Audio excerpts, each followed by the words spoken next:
Millionaire's luxury car gets scratched by a poor woman in a wheelchair. What he does next shocks everyone. Comment below where you're enjoying this story from.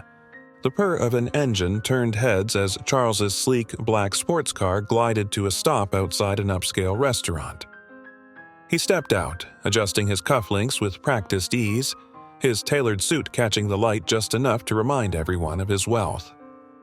On the uneven pavement, Emily maneuvered her wheelchair carefully, clutching a small canvas bag filled with supplies from the art store. A sudden shout broke her concentration. A pedestrian, engrossed in their phone, was about to stumble into her. Emily jerked her wheelchair aside to avoid the collision, but in the process, her wheel scraped against the gleaming side of Charles' car. The metallic screech echoed, silencing the murmuring crowd. Emily froze. Her heart raced as she surveyed the damage. A long scratch marred the otherwise pristine finish. She looked up, meeting Charles's sharp gaze. He wasn't shouting, yet, but his cold expression was enough to make her regret venturing out that day. "I'm so sorry," Emily said, her voice steady despite her nerves. "It was an accident. I'll compensate you." Charles tilted his head, his lips curling into a faint, unimpressed smile. "Compensate me?" he repeated, his tone almost amused. He glanced at the crowd forming around them. "And how exactly do you plan to do that?" The onlookers waited, some ready to record the unfolding drama. Emily straightened her posture, her pride refusing to let her cower. "I don't know yet," she admitted, "but I'll find a way." A murmur ran through the crowd.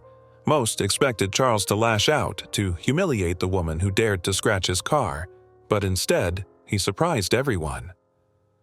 "We'll discuss it over coffee," he said.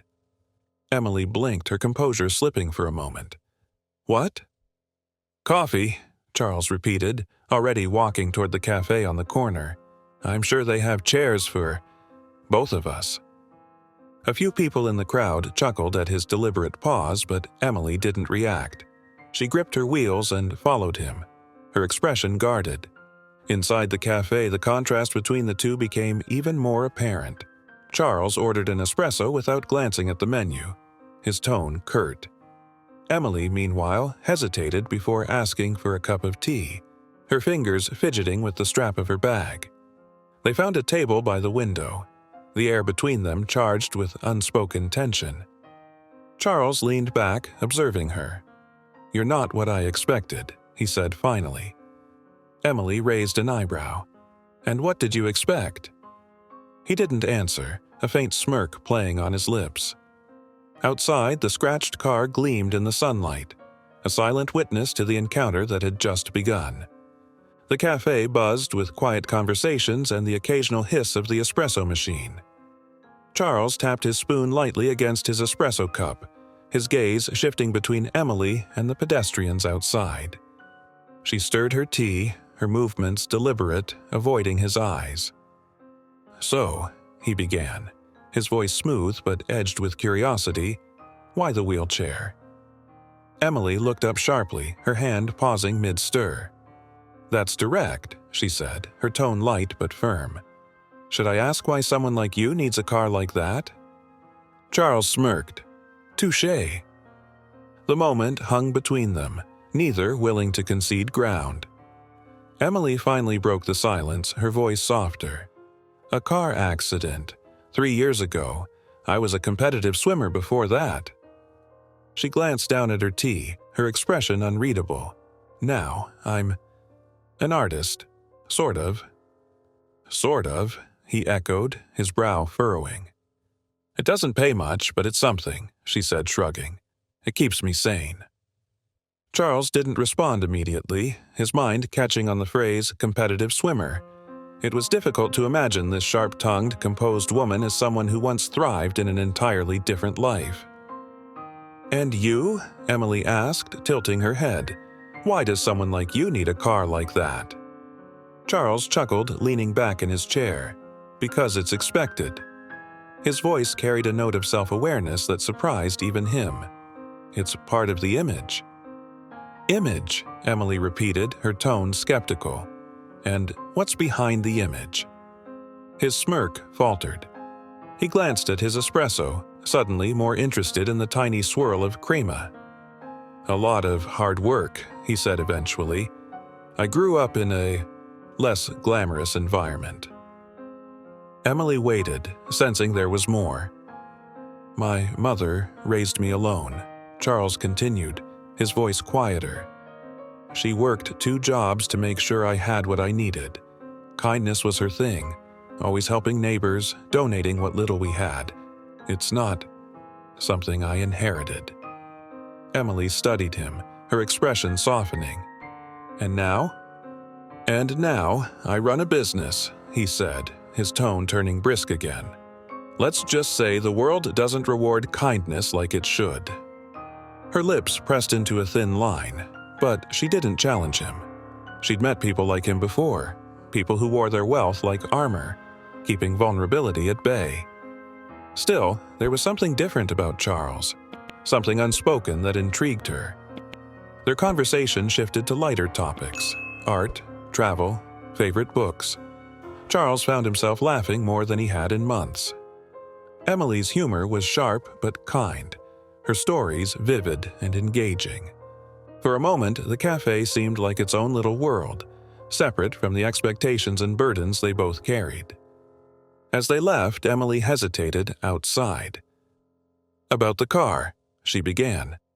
Forget it, Charles interrupted, his tone casual. Let's call it even. No, she said firmly, surprising him. I'll pay for the damage. I just need time. He frowned but nodded. Fine. Send me your information. She handed him a small card, her contact details scrawled in neat handwriting. Thanks for the coffee, she said before wheeling away, leaving him standing by his car. That night, Charles sat in his penthouse apartment staring out at the glittering city skyline. His life was a monument to his success: marble floors, designer furniture, and a view that stretched for miles. But as he sipped his whiskey, he felt an unfamiliar restlessness. Emily's words echoed in his mind. What's behind the image? Across town, Emily worked on a canvas in her cramped studio apartment. The scratch on Charles' car played on a loop in her mind, but it wasn't the incident itself that lingered. It was his reaction. She'd expected anger, arrogance, maybe even a condescending lecture. Instead, he'd offered coffee and conversation. It was unexpected. She set her brush down, wiping her hands on a rag. The painting before her was a swirling mix of blues and golds, a reflection of the chaos and beauty she felt inside. Her art was her escape, her way of processing a world that often seemed too harsh, too fast. As the city settled into its nocturnal rhythm, 2 people, so different yet inexplicably connected, sat awake, their thoughts circling each other like satellites. The next morning, Charles arrived at his office, greeted by the familiar buzz of his assistant, phone calls, and looming deadlines. But the usual satisfaction of productivity felt hollow. He barely listened as his rival, Daniel, walked into his office uninvited. "Rumor has it you're mingling with artists now," Daniel said, smirking as he tossed a magazine onto Charles's desk. The cover featured a photo from the previous day, a blurry image of Charles and Emily entering the cafe. Charles scowled. "I didn't realize my personal life was so fascinating." "Come on, Charles," Daniel said, leaning against the desk. "People are talking. You, slumming it with, what do they call it? The struggling artist type. Makes for a great PR story." "Get out," Charles snapped, his tone cold. Daniel laughed but complied, leaving Charles alone with the magazine. He stared at the image, anger simmering beneath the surface. Not at Emily, never at her, but at the world that always turned moments into spectacles. Meanwhile, Emily received a call from her landlord, her heart sinking at the familiar tone. "Your rent is overdue," he said, his voice clipped. "You've got 2 weeks, or I'm putting the place on the market." She hung up, her hands trembling. The weight of her reality pressed down, sharp and unyielding, and yet a small, stubborn part of her refused to let go of hope. Charles hadn't meant to dwell on Emily after their encounter, but thoughts of her lingered. She was unlike anyone he had met, unapologetically authentic, grounded in a way that unnerved him. As he moved through the motions of his high-powered life, her words kept returning, chipping away at his carefully curated image. What's behind the image? His personal conflict deepened with each passing day. The prestige and wealth he had worked so hard to achieve now felt hollow. His sprawling penthouse, luxury cars, and designer suits were armor against a truth he didn't want to face. He had become someone his mother wouldn't recognize. At the same time, Emily found herself thinking about Charles, not because of his wealth or charm, those things meant little to her, but because of the way he had surprised her. She had grown accustomed to pitying glances, to people seeing her wheelchair before they saw her. Charles had been different, even if his words sometimes carried an edge. He hadn't treated her like she was fragile. Instead, he had challenged her, forcing her to reflect on her own insecurities. For Charles, the more he tried to bury his doubts, the more they surfaced. His rival, Daniel, was quick to notice. At a high-profile meeting, Daniel smirked across the table, his tone laced with mockery. "Careful, Charles. People might start to think you've gone soft," he said, leaning back in his chair. Charles didn't respond, but the comment stung. He had spent years cultivating a reputation as a ruthless businessman, someone who didn't let emotions cloud judgment. But now he couldn't ignore the cracks forming in that facade. Emily, meanwhile, faced a different kind of struggle. The rent deadline loomed, and every phone call from her landlord felt like a countdown to losing the only space where she could truly express herself. Her friends, though well-meaning, weren't helpful. "You're wasting your time, Em," one of them said during a visit. "Why are you even talking to someone like him? Guys like that don't see people like us. They see projects, charity cases." The words hit harder than Emily wanted to admit. She had told herself she didn't care what others thought, but the truth was their skepticism fed into her own fears. What if Charles only saw her as a symbol of redemption, a way to feel better about himself? Charles's association with Emily quickly became fodder for gossip among his wealthy peers. Daniel, ever the opportunist, took it a step further, spreading rumors that Charles was using Emily for a publicity stunt. "Think about it," Daniel said at a charity event, his voice carrying just enough volume to ensure others heard. "Rich guy helps poor, disabled artist. It's perfect. He gets sympathy points. She gets whatever it is she's after. Win-win." The remarks reached Emily through mutual acquaintances, shaking her already fragile trust in Charles. She confronted him during their next meeting. "Are you using me?" she asked bluntly, her eyes piercing. Charles blinked, caught off guard. "What?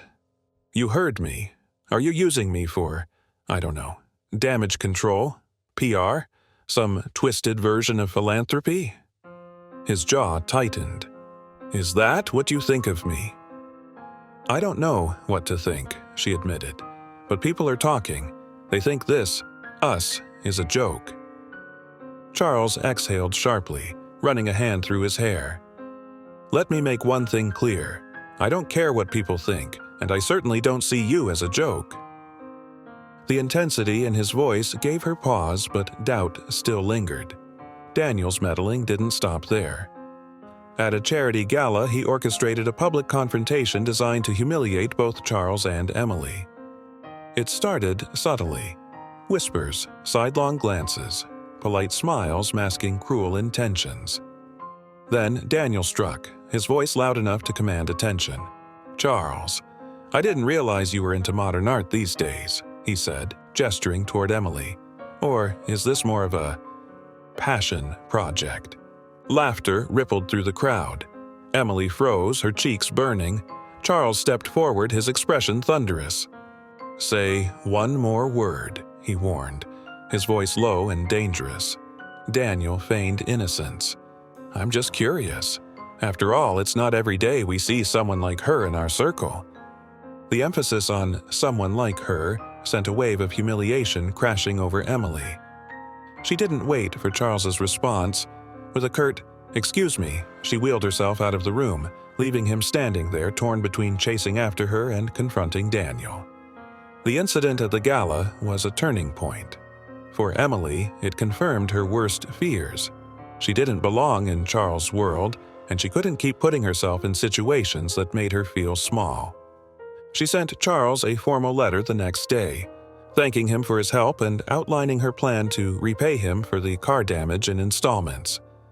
Her tone was polite but distant, signaling her decision to end their connection.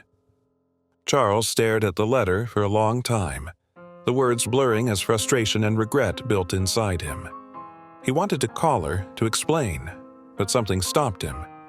Perhaps it was guilt for not defending her more fiercely, for letting her feel alone in a room full of people. As the days passed, both Charles and Emily began to reflect on their choices. For Charles, the gala incident was a wake-up call. He realized he had been too focused on preserving his reputation and not enough on standing up for what truly mattered. Emily, on the other hand, channeled her emotions into her art.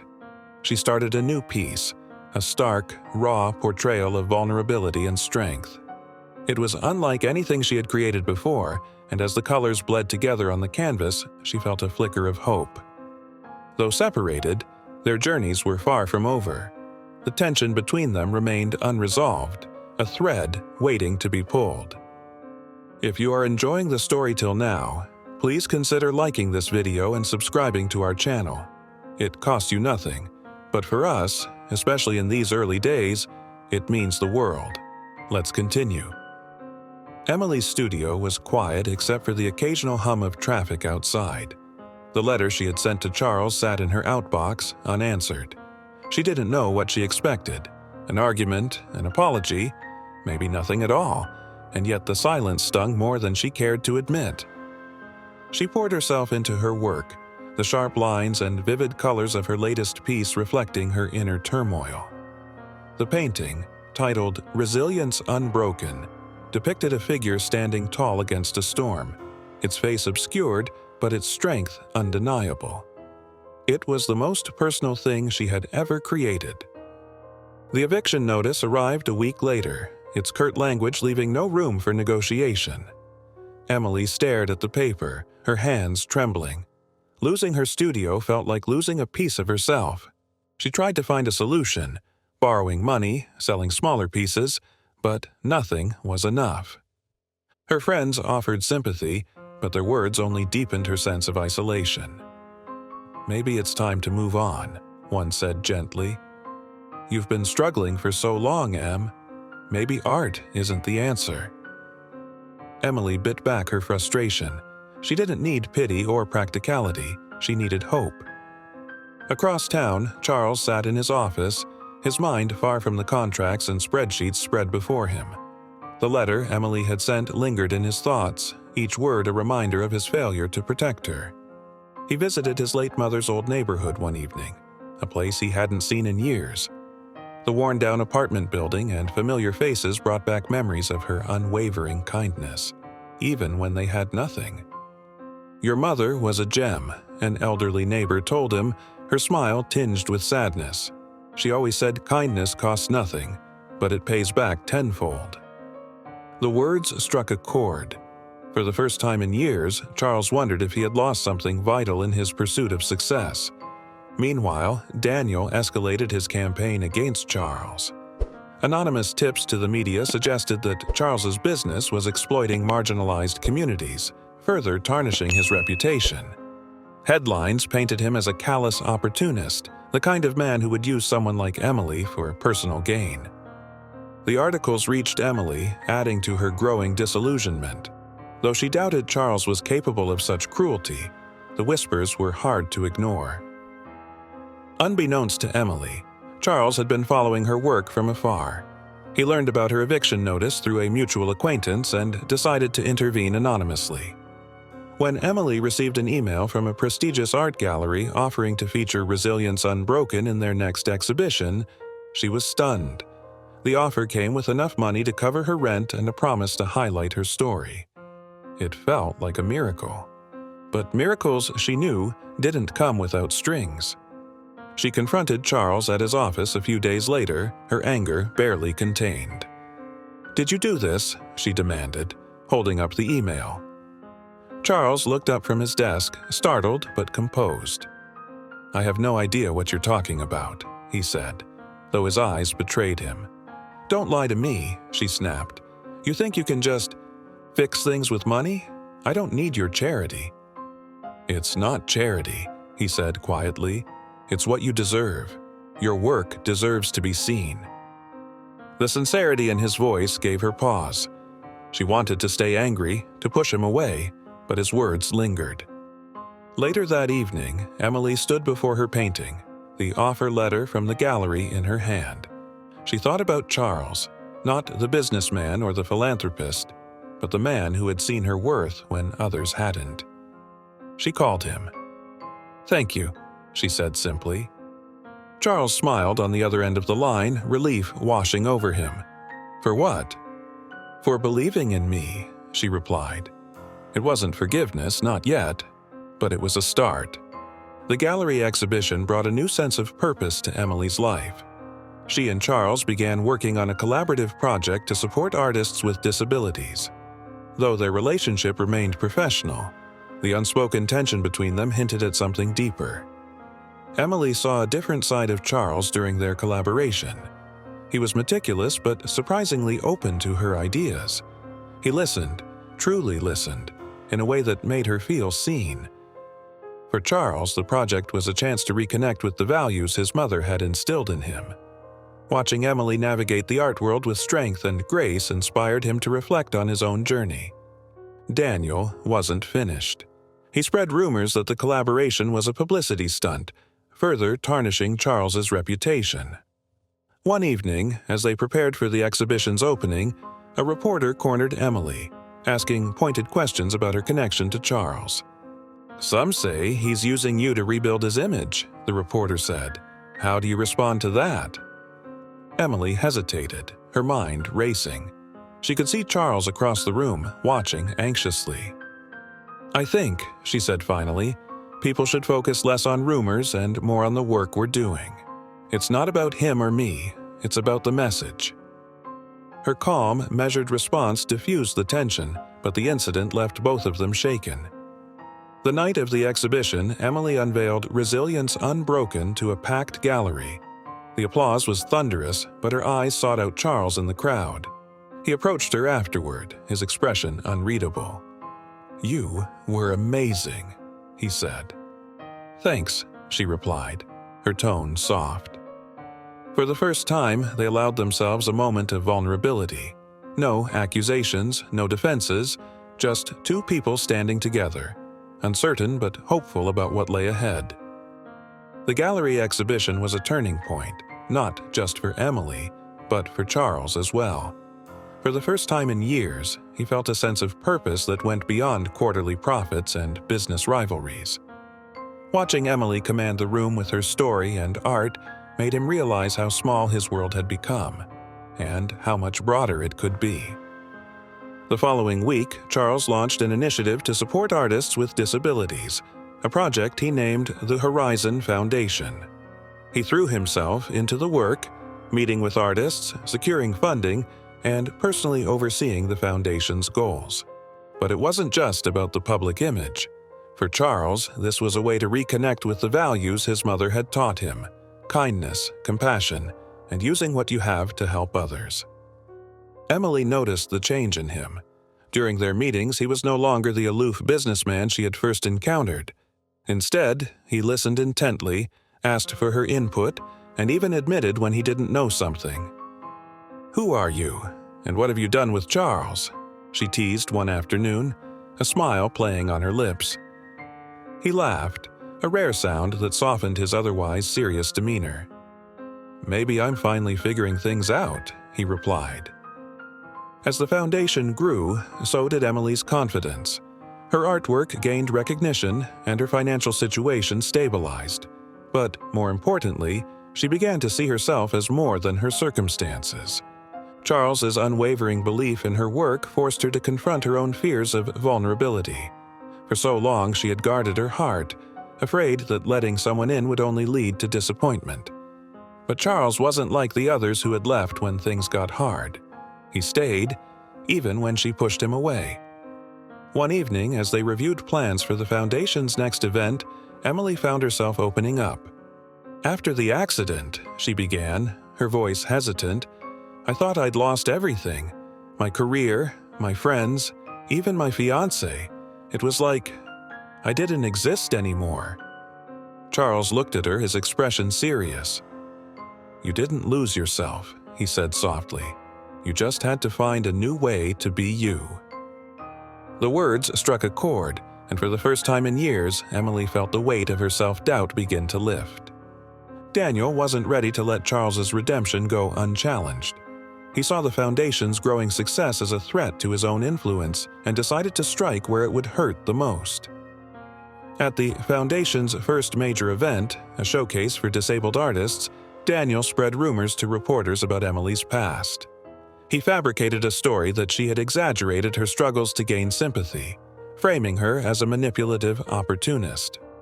The rumors reached Emily moments before she was scheduled to speak. Her hands trembled as she clutched the note cards she had prepared. "I can't do this," she whispered to Charles backstage. "Yes, you can," he said, firmly, placing a hand on her shoulder. "Don't let him win. Show them who you are." Stepping onto the stage, Emily felt the weight of the audience's eyes on her. The whispers and skeptical glances threatened to undo her, but she took a deep breath and began. "I know there are stories circulating about me," she said, her voice steady despite the pounding in her chest. "Stories meant to discredit who I am and what I've been through. But let me tell you my story, the real one." She spoke about the accident, the pain of losing her old life and the struggle to rebuild herself. She talked about the power of art, not just as a career, but as a way to heal. And she thanked the people who had supported her, including Charles, who had shown her that vulnerability wasn't a weakness. The room was silent as she finished, her voice breaking slightly on the last word. Then, a single clap rang out, followed by another and another. Within moments, the room erupted into a standing ovation. Charles used the momentum to expose Daniel's unethical practices. He presented evidence of embezzlement and backdoor deals, effectively ending Daniel's career in a single, decisive moment. "You underestimated her," Charles said, his voice calm but sharp. "And that's where you went wrong." Daniel left the event in disgrace, his attempts to sabotage the Foundation backfiring spectacularly. After the event, Charles and Emily found a quiet moment together. "You were incredible," he said, his admiration evident. "I was terrified," she admitted, a small smile tugging at her lips. "But you did it anyway," he said. "That's what makes you strong." She looked at him, her defenses lowering. "You're not so bad yourself, you know." For the first time, they allowed themselves to acknowledge the growing bond between them, not just as collaborators, but as two people who had helped each other heal. The grand gala for the Horizon Foundation was the most anticipated event of the year. Artists, philanthropists, and media personalities filled the elegant venue, their conversations buzzing with excitement. For Charles and Emily, it was the culmination of months of hard work, and the moment they both knew would define their future. As the evening progressed, Emily's speech became the highlight of the event. She stood on the stage, her wheelchair positioned under the spotlight, and began recounting her journey with honesty and vulnerability. "I never imagined I'd be here," she said, her voice carrying across the room. "Not just because of the accident that changed my life, but because of the way the world often chooses to see people like me, as less than, as broken." Her words resonated deeply, drawing nods and murmurs of agreement from the audience. She spoke of resilience, the power of art, and the importance of seeing beyond physical limitations. But just as she was about to finish, Daniel, uninvited but determined, stood from his seat at the back of the room. "Isn't this convenient?" he said loudly, his voice cutting through the applause. "A sob story turned PR stunt. Tell me, Emily, how much of this is real and how much is just for show?" The crowd gasped. Emily froze, the weight of his words pressing down on her. Charles rose from his seat, his expression thunderous. "Enough, Daniel," he said, his voice firm. "You've done enough damage." "Oh, I'm just asking questions," Daniel replied, feigning innocence. "Surely transparency is important at an event like this." Emily's hands tightened on the edges of her chair, her heart racing. She could feel the eyes of the crowd on her, waiting to see how she would respond. She took a deep breath and turned to Daniel. "You're right," she said calmly. "Transparency is important. So let me be clear." She wheeled herself closer to the edge of the stage, meeting his gaze directly. "I am not here because of pity or privilege. I am here because I've worked hard to rebuild my life. And yes, I've had help along the way, from people who believed in me when others didn't. But that doesn't diminish my achievements. It makes them stronger." The room erupted into applause, drowning out any retort Daniel might have had. Emily's words hung in the air, a powerful declaration of her strength and worth. Seizing the moment, Charles stepped onto the stage beside Emily. "What you've just witnessed," he began, addressing the crowd, "is exactly why the Horizon Foundation exists. To challenge the narratives that keep people like Emily, people with incredible talent and resilience, from being seen and valued for who they truly are." He paused, letting his words sink in. "And while some may try to tear us down, let me assure you, this is just the beginning. Together, we're going to create a future where everyone has the opportunity to rise." The audience rose to their feet, their applause echoing through the hall. Daniel slipped out unnoticed, his presence forgotten in the face of Charles and Emily's shared victory. Later that evening, after the event had concluded and the guests had left, Charles and Emily found themselves alone in the gallery. The space was quiet, the only sound the faint hum of the lights above. "You didn't have to defend me," Emily said softly, breaking the silence. "Yes, I did," Charles replied, "not because you needed it, but because it's what you deserved." She looked at him, her eyes searching his. "You've changed, you know." He smiled faintly. "So have you." For a moment, neither of them spoke. Then, almost instinctively, Charles reached out and took her hand. "I couldn't have done any of this without you," he admitted. Emily squeezed his hand gently. "And I couldn't have done it without you." It wasn't an admission of love, not yet, but it was something deeper, an acknowledgement of the bond they had forged through their struggles and triumphs. Before they left, Charles and Emily stood before her painting, Resilience Unbroken. It had become the centerpiece of the evening, its raw beauty capturing the essence of their journey. "This," Charles said, gesturing to the painting, "is what the foundation is about. It's not just art, it's a testament to what's possible when we choose to see each other fully."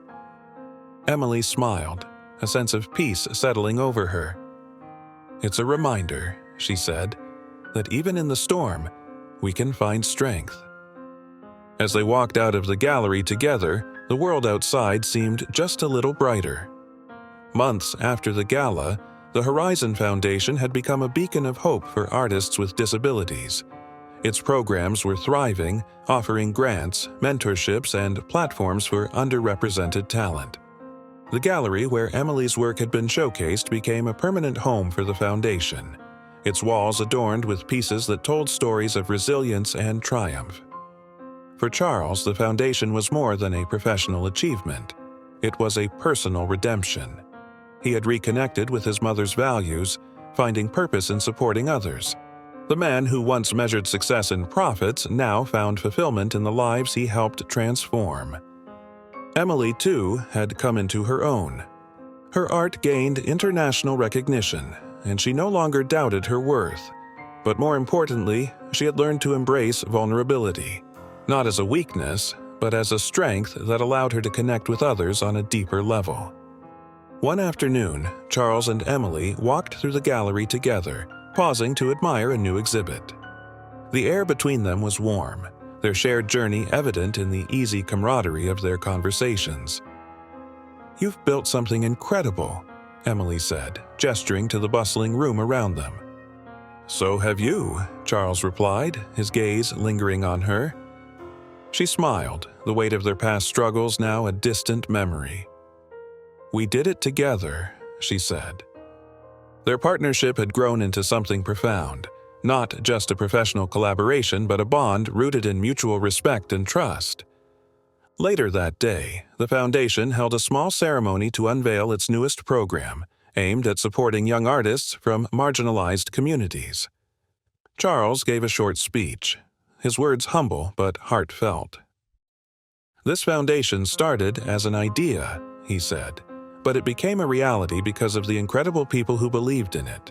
People like Emily, whose courage and talent continue to inspire us all."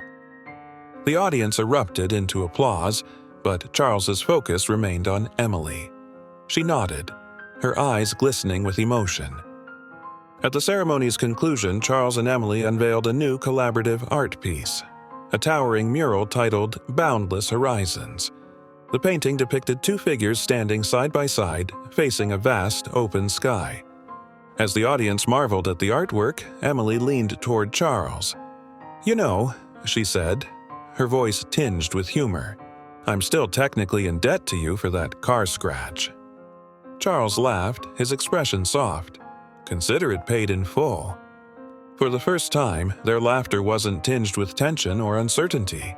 It was free, unburdened by the past. As the event wound down, Charles and Emily stood outside the gallery, watching the sun dip below the horizon.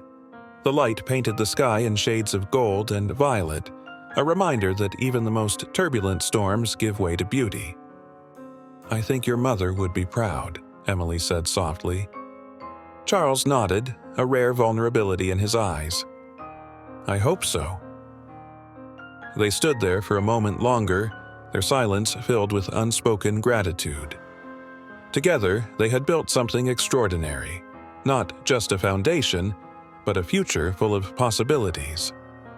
With the horizon stretching before them, they walked forward side by side, ready to embrace whatever came next. Please leave your opinion in the comments about Charles and Emily's story.